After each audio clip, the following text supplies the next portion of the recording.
Kdaj? Ja, luč imam prižgano. Rana ura, zlata ura, pravijo.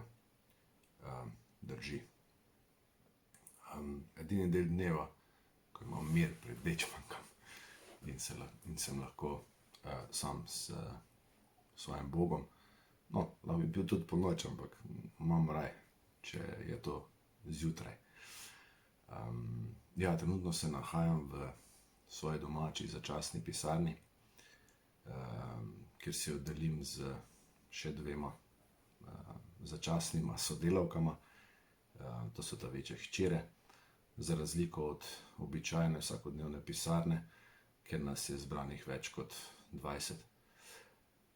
Ja, smo v drugačnih časih, ko svetu prevladuje panika, ko prevladuje strah, negotovost. Zame pa so to resnično milostni časi. Biti sam, cele dneve s svojo družino. Deliti si pisarno z dvema najstniškima hčerama več kot 8 ur vsak dan. Jutrajna kavica s svojo ženo. Neprecenljivo. Tu še Mastercard nič ne pomaga. Ja, današnja Božja beseda me zelo nagovarja. In se mi zdi, da kot nalašč umeščena v ta čas, ta milostni čas, v katerem se nahajamo. Služiti in ljubiti. Umivanje nog in sveta Evharistija. Čistost in ponižnost. Biti predan in odpuščajoč. Danes, ko v svetu prevladuje to izredno stanje, se velikokrat zamislim, ko gledam to prvo bojno linijo, ko ljudje brez nekih pomislekov, brez zadržkov, brez ovir, nesebično pomagajo bolnikom, ljudem, ki potrebujejo njihovo pomoč. Žrtvujejo in ogrožajo svoje življenje na nek način. Samo zato, da bi pomagali drugim. Ali nas ni Jezus tega vse skozi učil? Dobro jutro in lep pozdrav.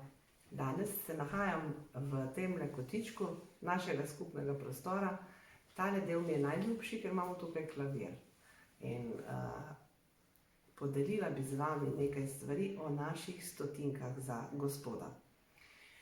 Moram reči, da se v tem drugačnem času, ki nam je podarjen s točno določenim namenom, vedno bolj zavedam, zakaj vse sem lahko hvaležna. Najprej za čas z Bogom, ki ga trenutno doživljam kot poseben blagoslov, ker vidim, da resnični mir prihaja le od njega. Trenutki druženja z njim so tisti, ki mi dajo moči za ves dan. Vsak dan je tako prepleten s trenutki z Gospodom. Zjutraj Božja beseda, čez dan pa molitev. Trudim se, da pripeljem rožni venec do konca, včasih bolj uspešno, včasih manj.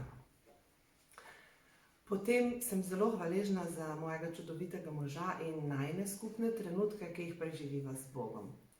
Včasih nama uspe zjutraj prebrati Božjo besedo in podeliti, kako naj jo ta nagovarja, nato pa še zmoliti rožni venec.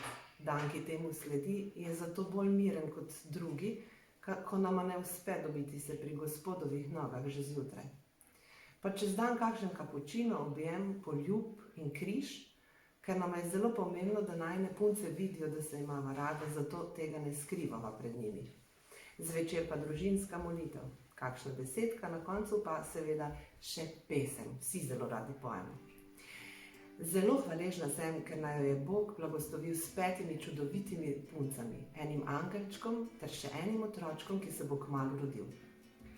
Vedno bolj se zavedam, kako pomembni so sveta maša, prejem obhajila in ostali sakramenti, saj tega v današnjih dneh nismo deležni. Vse to zares pogrešam. Vem pa, da bomo vsi te stvari bolj cenili, ko jih bomo zopet lahko deležni.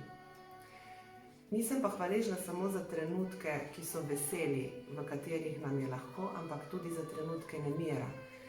Za žalost, jezo, nemoč, ki se kdaj pojavijo pri katerem izmed nas. Takrat imamo zares priložnost, da začutimo drug drugega in se potrudimo, da gradimo varen prostor, v katerem smo lahko takšni, kot smo. To je naporno in včasih nam gre boljše, včasih pa ne ravno najbolje. Pomembno pa je, da vztrajamo in se trudimo ter skupaj molimo, saj družina, ki skupaj moli, skupaj tudi ostane.